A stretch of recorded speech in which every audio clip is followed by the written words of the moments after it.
内見動画好きの皆さんこんにちは。不動産 YouTuber のハッシーです。いつもご視聴いただきありがとうございます。2時間かけてやってきましたよ。滋賀県長浜市。本日はこちらから田舎暮らししたい人必見の平屋のお住まいをご紹介させていただきます。告知ですが、今後このような遠方の田舎物件をどんどん撮影していきたいので、使い道のない空き家を売却したい方、もしくは管理にお困りの方いらっしゃいましたら、ぜひお電話ください。現地までハッシーが撮影に伺いますので、何卒よろしくお願いいたします。というわけで本日は田舎暮らしシリーズ第1弾として、滋賀県長浜市より山々に囲まれた自然あふれる環境に佇む平屋のお住まいをご紹介させていただきます。気になる価格情報と販売条件は右上のこちらをクリックしてください。ぜひ最後までご視聴のほどよろしくお願いいたします。それでは行ってみよう。はい、ということで本日ご紹介させていただくお住まいは滋賀県長浜市よりこちらのお住まいをご紹介させていただきます。周りは見渡すとすごくのどかな立地に立ったお住まいになっております。前面道路がこちら、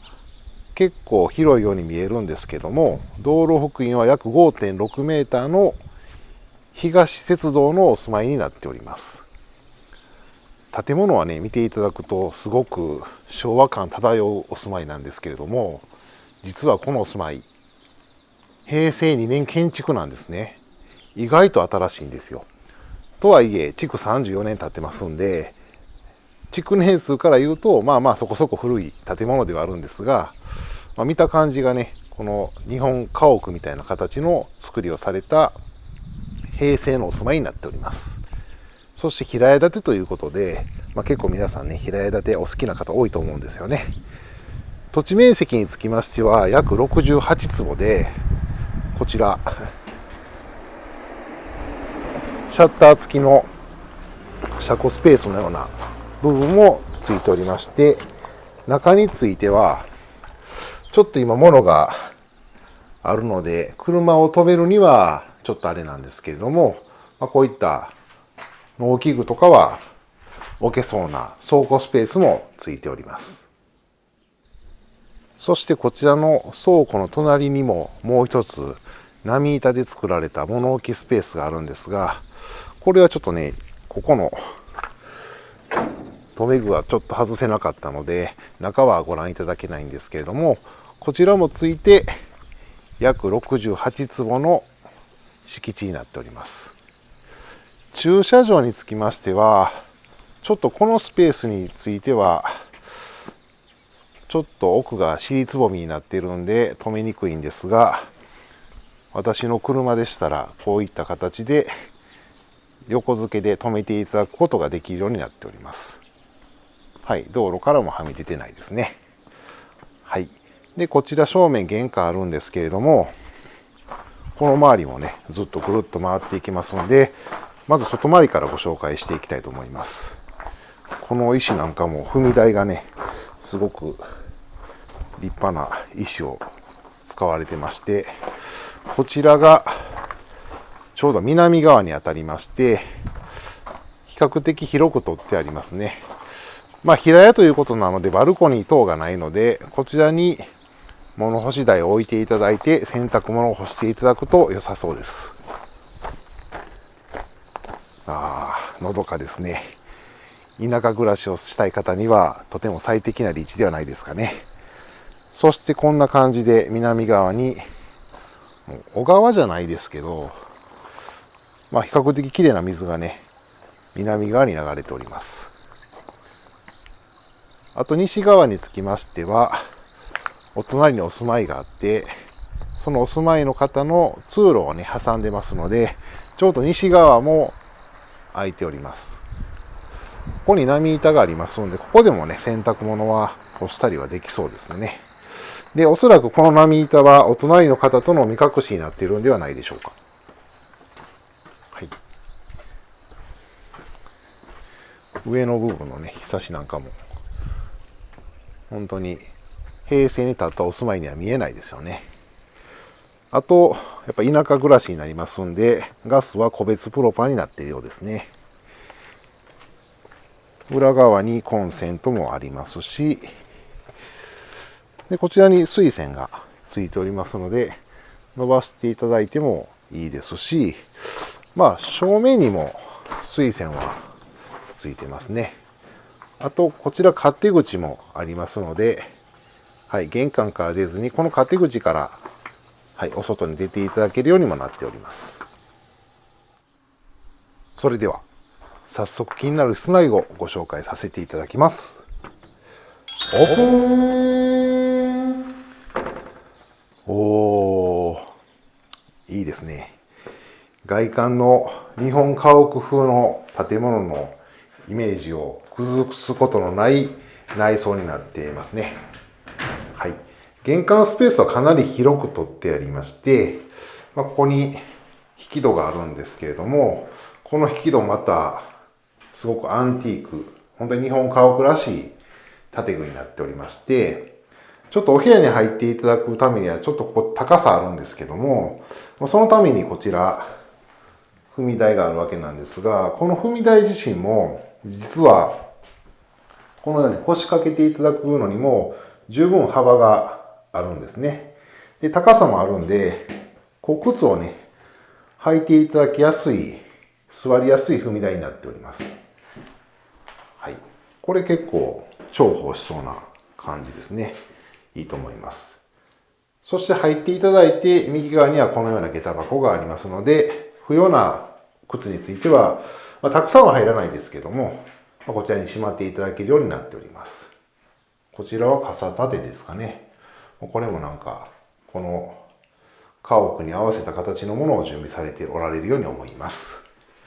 それでは、こちら開けさせていただきますと、おっと、なるほど。はい。玄関入って2秒で和室。そんな感じの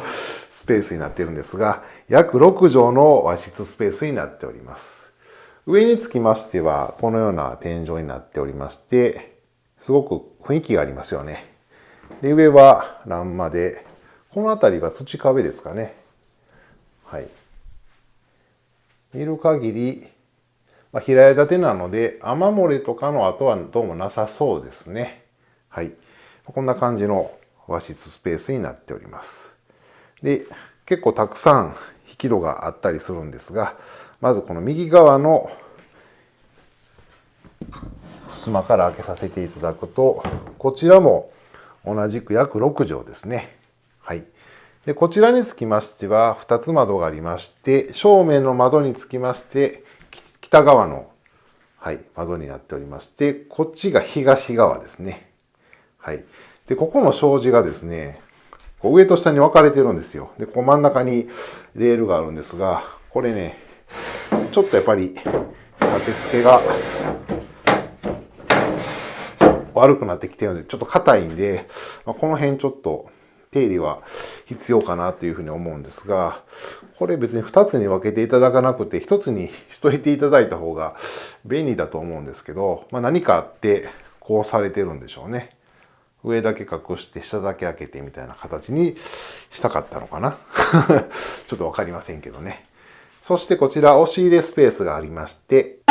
開けると中棚がついた押し入れスペースになっております。奥行きは結構ありますんで、布団などは全然しまっていただくことができそうですね。で、こちらにもともと建築当時に埋め込まれたエアコンなのかな、ちょっとあるんですが、だいぶ埃が溜まってきてて、で、多分これも取り出すことができないんでしょうね。多分エアコンだと思うんですけども、そういった理由からこちらに新しく増設されておられるようですね。続いてこちらのすりガラスのこの引き戸開けさせていただくと、こちらについてはキッチンスペースになっておりまして、はい、横幅は2500ぐらいありそうなんですが、コンロは別に準備していただいて置いていただくタイプ。ただプロパンガスなので、プロパンガス専用のガスコンロを準備していただく必要がありますね。で、キッチンにつきましては、タカラスタンダードさんのキッチンなんですけども、当時のものだと思うんですが、こういう形で、まだ包丁が残ってましたね。はい。観音開きで開けていただくタイプになっております。今のねスライド型のタイプではないんですが、こういったキッチンと、あとは冷蔵庫とかはこの端に置いていただいたりとかですかね。はい、キッチンから見ていただくと和室はこのような形で、おそらくここにテーブルを置いていただいて食事をとっていただくような形になるかと思います。そしてこっちから行きましょうか。その横にもう一つ同じような引き戸があるんですが、こちら開けていただきますと、こちらは廊下スペースになっておりまして、手前のこちらの扉については、ここは脱衣スペースと、その奥に洗面化粧台がついております。シャンプードレッサー型のタイプですね。はい。で、ここ三面鏡ではなくて、ここに物を置いていただくタイプ。おそらく三面鏡タイプにするとこの辺りまで拭いてくるので厚みが出てきますから、ちょっとこのスペースで厚みが出てくるとちょっと圧迫感出るっていう感じ。あとここが出っ張ると、ここのねシャンプードレッサーがちょっと使いにくいのかなということで、こういったタイプを採用されているのではないかなと思います。ちなみにこちらの窓は西側になっておりまして、お風呂につきましてはこちらタイル張りのタイプで、ステンレスの浴室、箱風呂タイプですね。ちょっとこの辺は少し狭いかな。で、西側に窓があります。で、こちらにね、手すりがついてたりするんで、おそらく高齢の方が住んでおられたんですかね。そんな感じがします。こちらの廊下、奥進んでいただきますと、こちらにもう一つ引き戸があるんですが、こちらについてはトイレスペースになっております。もともとはタイル張りだったもので、トイレに関しては新しいものに交換されてますね。ウォシュレットタイプになっております。で、鍵がね、すごくレトロ感ありますよね。この辺の鍵がね。はい、この建具も本当にすごく和って感じのはい、木で作られた建具になっております。で、こちらちょっとね土間スペースがあるんですが、こちらに水栓があって、この下に排水口があるので、洗濯機に関してはこちらに置いていただいて、この勝手口から出ていただいて、先ほどの南側で洗濯物を干していただくような動作になるかと思います。そして最後が入っていただいて、和室の左側にあるこちらの襖、開けていただきますと、約8畳の和室スペースが広がっております。で、こちら上を見上げていただくと、平屋になりますし、先ほどの6畳の部屋と一緒の作りになってまして、このようになってるんですが、雨漏れの跡とかはなさそうですね。はい。で、正面につきましては、結構広い壁一面の床の間スペースがあるんですが、この辺りは結構旅館で見そうな感じの内装になっておりまして、こちらも今壺とか掛け軸がかけてあるんですが、でこちらにね障子があるんですけども、これは書院と言っていいんですかね。ちょっとなんか違う気がするんですけど、一応ね、引き戸になっているので開けていただくことはできるようになっております。そしてこちらの障子なんですけれども、雪見障子になっております。でこちらからね、ちょうどお外真ん中に縁側挟んでますけども、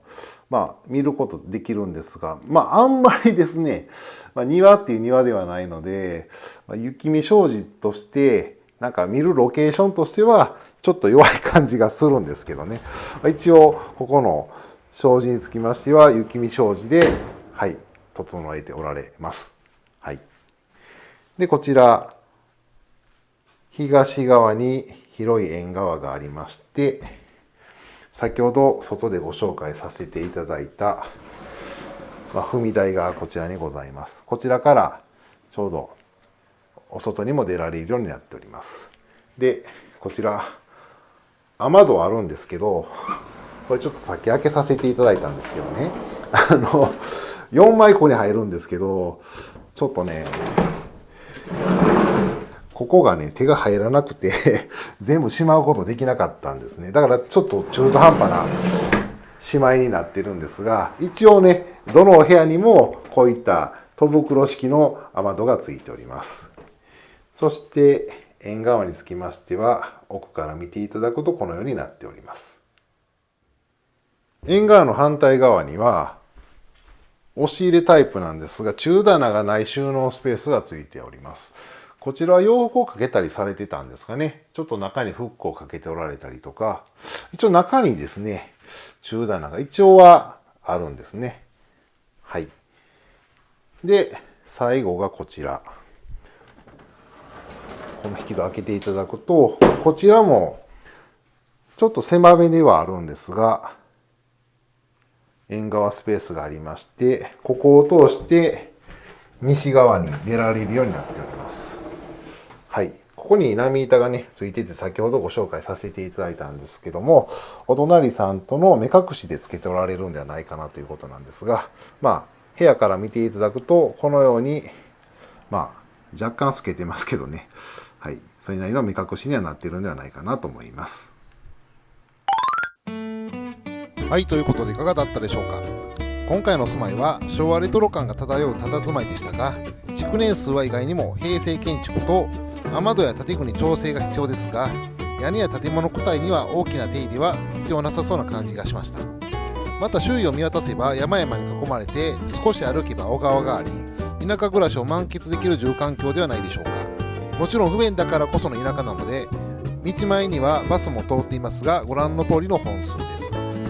ただ車で10分も走れば国道沿いには飲食店やスーパーもあるので、そこまで不便は感じないと思います。できれば湖畔沿いだったら最高だったんですけどね。でも空気はとても美味しいです。そんなわけで本日は滋賀県長浜市より田舎暮らしを楽しみたい方におすすめの平成建築の平屋建てをご紹介させていただきました。動画をご視聴いただき、実際に内覧してみたいと思っていただけましたら、こちら弊社のフリーダイヤルまたは LINE 公式アカウントよりお問い合わせください。オープニングでもお願いしましたが、地方にお持ちの田舎物件を売却したいという方のご相談も大募集中です。遠方の方でもオンラインにて対応いたしますので、お気軽にお問い合わせください。最後にご覧いただいてのご感想をコメント欄に、チャンネル登録以上に高評価ボタンを押していただけると次の動画の励みとなりますので、ぜひポチッとよろしくお願いいたします。本日の一句、撮影マラソン大会やってたよ。本日もご視聴いただきありがとうございました。